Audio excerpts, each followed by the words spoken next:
Yo, what's everybody doing? How's everybody doing? Peter Guns, #1 gunner. First ever primetime live broadcast during, this is actually being recorded during the NCAA BCS Championship. Why?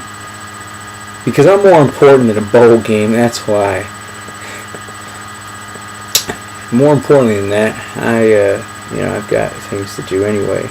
But get this out. A lot of people might be wondering, why have I decided to start doing a video log?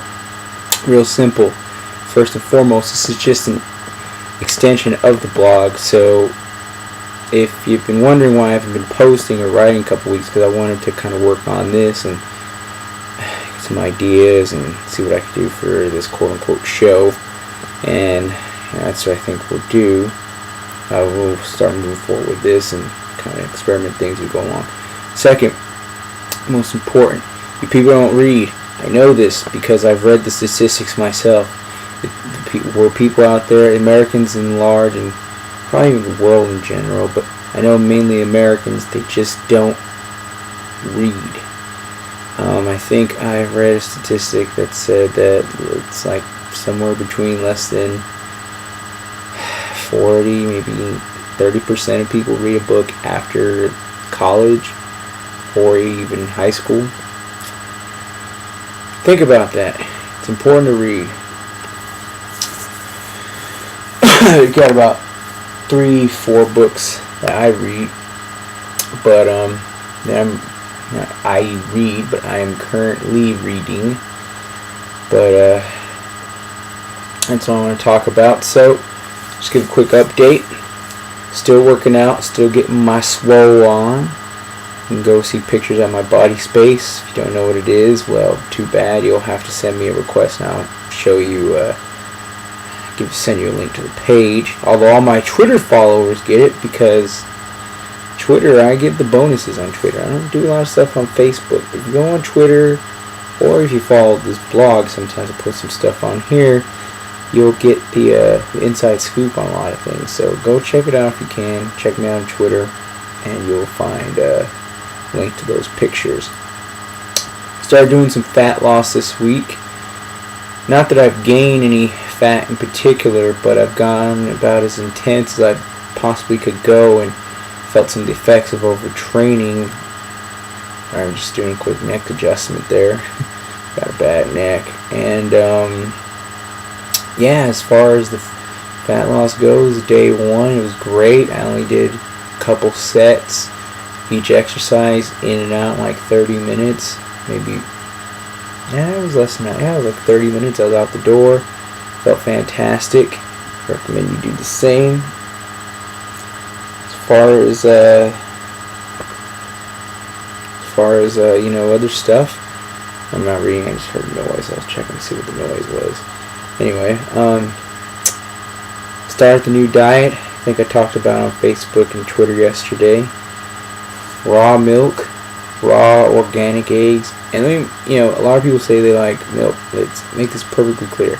We're not talking about pasteurized milk. We're talking about raw milk, straight from the cow. Thank you, MSN Messenger. Let me turn this off. Excuse me. So I was saying,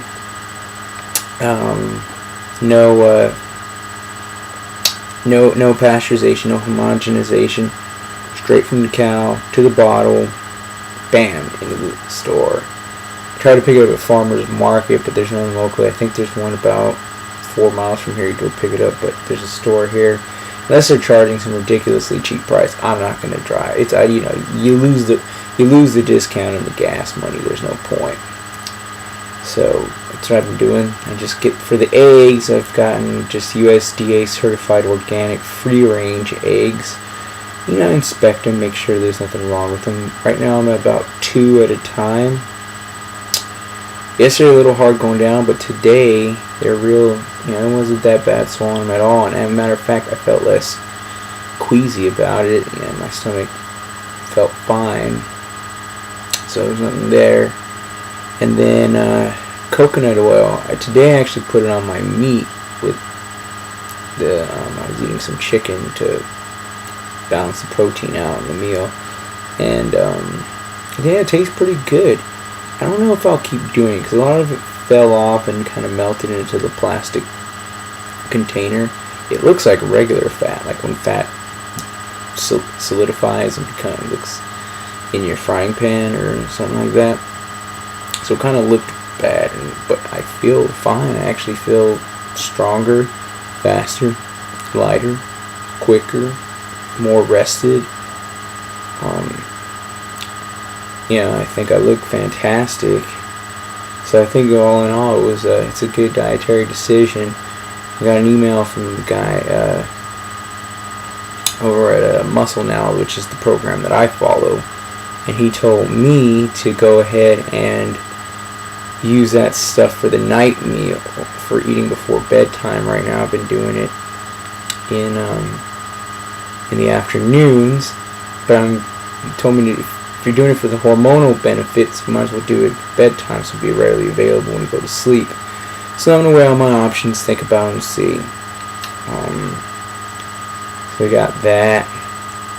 As far as reviews, I've got the books. Just a quick review. I did the what is it? What's the name of the book? The Pursuit of Happiness. It was a great book. A lot of inspiring information. It was really story persistence. The movie concentrated on just the homeless part of the book, but in the book itself, the homeless part maybe spanned less than 20 to 30 pages at the most. Could have been more, but I don't remember it being that much. So, if you want to get more insight with this, I think they should have done more of a summary of that book, because it just shows you everything the man went through, not just even the homeless part. That was nothing compared to his childhood, in my opinion. The part that made the homeless part worse was that he had his son, but he found ways to compensate to help make sure his son had a roof over his head most nights. Although to go that long in San Francisco, now that I live in this area, as cold as it is, I can't imagine how he did it. So kudos to you, Chris Gardner. Pick it up. I recommend it. It's better than the movie. It's actually, the movie I think was PG.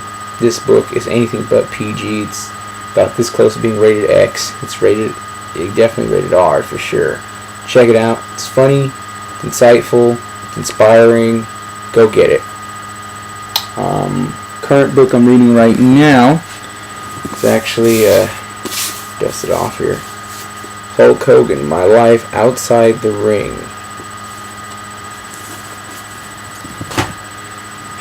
So far, lots of lies and inconsistencies in the wrestling career. And the reason I know they're lies and inconsistencies, one, I'm a wrestling fan. Number two, he actually wrote the exact opposite in his previous book written by the WWE. So either he's lying now or he lied then. Either way, the man's not telling the truth. But I think from what I read so far, this is more or less just a way of him kind of giving his side of the divorce. So because he really kind of just briefly goes over the events that are happening in the ring, in his career, and those events were mainly just so we could get a background on how they affected his life, his personal life, out, as it says, outside the ring. So I'm almost done. It's not a very hard read. It does seem to exaggerate quite a bit, like in one. Again, it's just his career it exaggerates it, because we know about his career. It's on film. You can go and watch it. If he says that he's lying, because I've seen the matches myself. Other than that, it's an okay read. I'd like to finish it before I give a full review. That's the sneak preview. I've also got this other book here. I've already started recommending it. Tag fell out. Virtue of Selfishness by Ayn Rand. I'll get a review of that. I finished a book by Aristotle. We'll review that next time. Let you know the workouts go. Just wanted to check in, let everybody know what's going on. Enjoy the rest of the BCS game, or it'll probably be over by the time I'm done with this, but in either case, I don't care. because I got better things to do than to sit down and waste my time. I'm out, and remember, don't be one of the millions, be one in a million.